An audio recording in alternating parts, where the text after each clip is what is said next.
CPIM এর ক্যাডাররাই এখন বিজেপির বড় বড় পদে রয়েছে। বিজেপির দিকে এরকমই আঙুল তুলেছেন অভিষেক বন্দ্যোপাধ্যায়।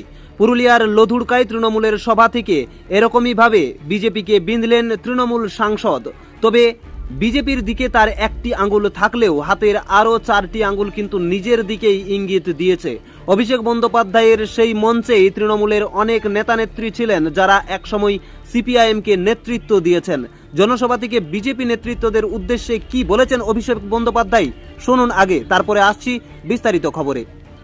আপনারা দেখবেন যারা সিপিএম করত, সিপিএম এর হারমাজরা খালি চাষি বদলে এখন বিজেপির দলে নাম লিখিয়ে বিজেপির জল্লাদ হয়েছে। নতুন বোতল পুরনো মদ। আমি কেন বলছি তার কারণ কয়েকটা বিধানসভার উদাহরণ যদি আমি দিই, পুরুলিয়া বিধানসভা সুনাম মুখার্জি প্রাক্তন সিপিএম এর নেতা এসএফআই করত, এখন বিজেপির পুরুলিয়া শহরের মন্ডল সভাপতি। নাড়ু গোপাল বাউরি প্রাক্তন সিপিএম ডিওয়াইএফআই নেতা, এখন পুরুলিয়া 2 নম্বর ব্লক ছবড়া অঞ্চলের নেতা।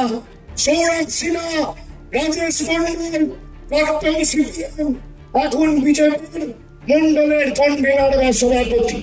চলে আসুন বিধানসভায় জয়দীপ মন্ডল, আগে সিপিএম করত, এখন বিজেপির মন্ডল প্রেসিডেন্ট। রাজেশ মুখার্জি আগে সিপিএম করত, এখন পাড়ায় বিজেপির অঞ্চল সভাপতি। চলে আসুন মানবাজারে মনসরাম সিংহ সরকার, আগে সিপিএম করত, এখন অনেকটা বাগদা অঞ্চলের বিজেপির বড় নেতা। নিরঞ্জন সিংহ আগে ডিওয়াইএফআই সিপিএম করত, এখন বিজেপির জেলার মুখপাত্র। চলে আসুন জয়পুর, জয়পুর নিয়ে তো আপনারা সবাই জানেন।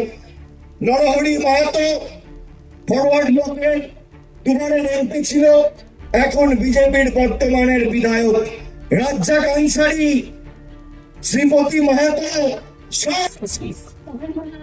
আর নাম দেখিয়েছে বিজেপিতে গিয়ে পুরুলিয়ার সার্বিক মানুষ এবং উন্নয়নকে বাধাপ্রাপ্ত করে মানুষকে বিভ্রান্ত করার জন্য। আপনারা শুনলেন অভিষেক বন্দ্যোপাধ্যায়ের বক্তব্য। তিনি একজন বিজেপি নেতার নাম ধরে ধরে বলেছেন তারা বিগত দিনে সিপিআইএম করতেন, কিন্তু অভিষেক বন্দ্যোপাধ্যায় কি জানেন না তার মঞ্চেই বসে রয়েছেন সিপিআইএম এর প্রাক্তন নেতৃত্বরা, যারা এখন তৃণমূলের জেলা নেতৃত্বের দায়িত্বে। পুরুলিয়া জেলা মহিলা তৃণমূল কংগ্রেসের সভানেত্রী মিনু বাউরি, তিনি একসময় সিপিআইএম এর বিধায়ক ছিলেন। যুব তৃণমূলের সভাপতি গৌরব সিং, তিনি একসময় এসএফআই ডিওয়াইএফআই এর জেলা সম্পাদকের দায়িত্বে ছিলেন। পুরুলিয়া জেলা আইএনটিটিউসি সভাপতি উজ্জ্বল কুমার, তিনি একসময় এসইউসিআইসি করতেন। অভিষেক বন্দ্যোপাধ্যায়ের মঞ্চ সিপিআইএম থেকে আসা নেতৃত্বদের ভিড়, কিন্তু আঙ্গুল তুলছেন বিজেপির দিকে। তিনি হয়তো বুঝতেই পারেননি একটি আঙ্গুল বিজেপির দিকে থাকলেও তার বাকি 4টি আঙ্গুল নিজের দিকেই রয়েছে। এই বিষয়ে কি বলছেন পুরুলিয়া জেলা বিজেপি নেতা গৌতম রায়, নীলোৎপল সিনহা এবং জেলা পরিষদের সদস্য সমীর বাউরি, শুনুন বিস্তারিত। আজকে তিনি যে একটা আঙুল দেখাচ্ছেন বিজেপির দিকে, উনি দেখতে পাচ্ছেন না উনার মঞ্চে বাকি আঙুলগুলো উনার মঞ্চে ইন্ডিকেশন করছে। এখন যিনি যুব সভাপতি, তিনি হচ্ছেন সিপিএম এর পূর্বের সাধারণ সম্পাদক ডিওয়াইএফআই এসএফআই এর। এখন যিনি আইএনটিটিউসি সভাপতি, তিনি হচ্ছেন এসইউসিআই এর, তিনি নেতৃত্ব ছিলেন পুরুলিয়া জেলায়। এখন যিনি তাদের মহিলা সভানেত্রী, তিনি সিপিএম এর এমএলএ, সিপিএম এর প্রধান ছিলেন। আর কত কিছু দিতে বলবো বলুন, তাদের গোটাটাই তো অন্য দল থেকে নেওয়া। তৃণমূলটার এখন কোনো ইস্যু নেই, তাই একটা আঙুল দেখাচ্ছে। পুরুলিয়ার মানুষ বিধানসভায় যোগ্য জবাব দেবে। এখানে তৃণমূল 0 পাবে। ভাইপো কেন, ভাইপোর পিসি, তার উপরেও যদি কোনো নেতা নেত্রী পুরুলিয়ায় আসে, পুরুলিয়ার মানুষ জেনে গেছে এদিকে একটাও সিটে আর জিততে দেবেন। দেখুন, তৃণমূল এর যে রাজনীতি, অভিষেক বন্দ্যোপাধ্যায় বা মমতা বন্দ্যোপাধ্যায়ের যে রাজনীতি, সেটা পুরোপুরি মিথ্যাচার এবং ভণ্ডামির উপরে দাঁড়িয়ে আছে। আমি জগন্নাথ কিশোর কলেজ পুরুলিয়াতে যখন ছাত্র ছিলাম, তখন আমি বামপন্থী ছাত্র সংগঠন এসএফআইয়ের সঙ্গে যুক্ত ছিলাম। পরবর্তীকালে আমি কোনো যুব সংগঠন বা পার্টির সঙ্গে যুক্ত ছিলাম না।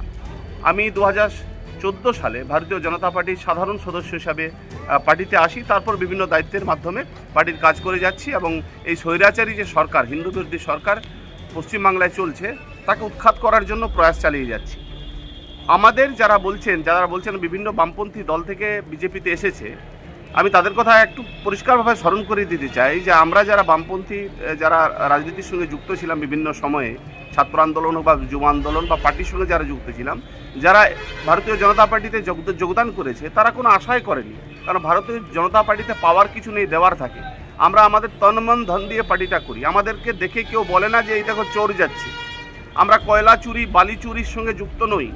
আমরা মানুষকে মিথ্যাচার করি না। আমরা মানুষকে ডবল চাকরি দেওয়ার কথা বলি না।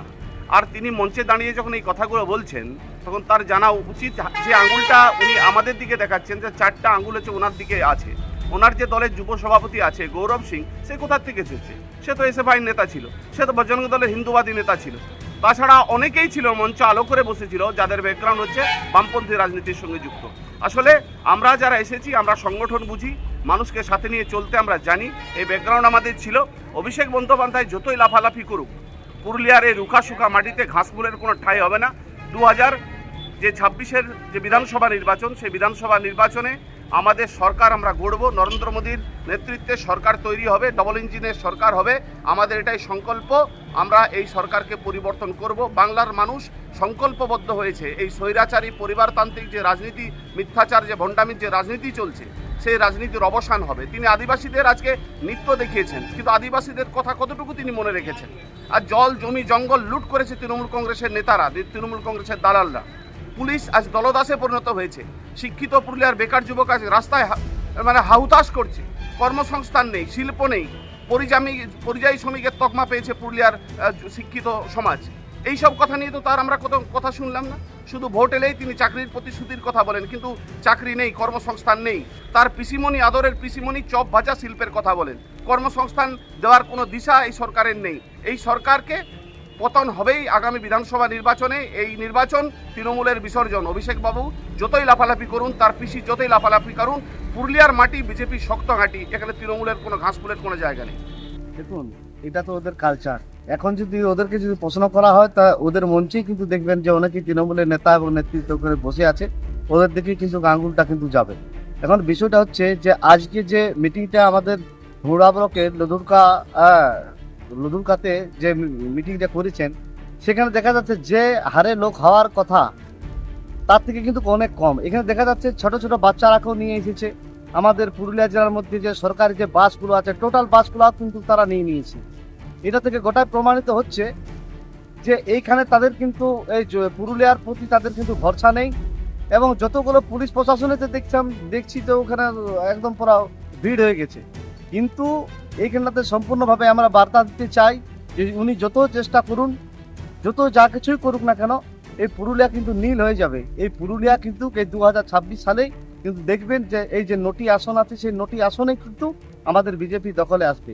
আমরা দেখছি যে এইখানে অনেকে ব্যক্তিকে কাউকে 200 টাকা দিয়েছে, কাউকে 300 টাকা দিয়েছে। আমাকে তারা ফোন করে জানাচ্ছে, দাদা আমরা যেতাম না, কিন্তু আমাকে টাকা দিয়েছে, আবার আমাকে ধমক চমক দেওয়া হচ্ছে।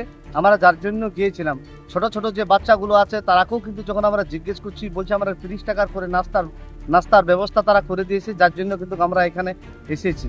তো এটা থেকে গোটায় প্রমাণিত হচ্ছে যে এদের প্রতি একটা সবারই ভরসা একটা চলে গেছে এবং বাধ্য হয়ে তারা কিন্তু এইখানে তারা মিটিংয়ে এসেছে। এবং যে হারে লোক হওয়ার কথা ছিল সেই হারে কিন্তু লোক হয়নি। অনেক তো বাস দেখছি এদিক ওদিকে যাচ্ছে, এবং বহু দূর থেকে কিন্তু রানীগঞ্জ থেকে আরো অন্যান্য আদার জেলা থেকেও কিন্তু এখানে লোক এসেছে।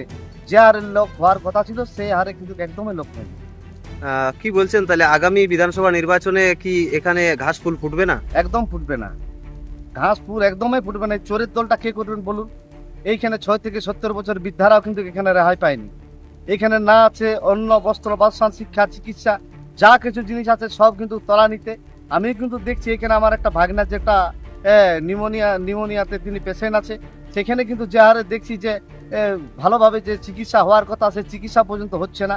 ওখানে যে লোকগুলাই বলছে যে আমরা এখানে হসপিটালে আমরা পেশেন্টকে রাখবো না, নিয়ে চলে যাব, এরকম একটা পরিস্থিতি তৈরি হয়েছে। অতএব এই সরকার যত তাড়াতাড়ি যায় তত কিন্তু জনসাধারণের কিন্তু মঙ্গল হবে।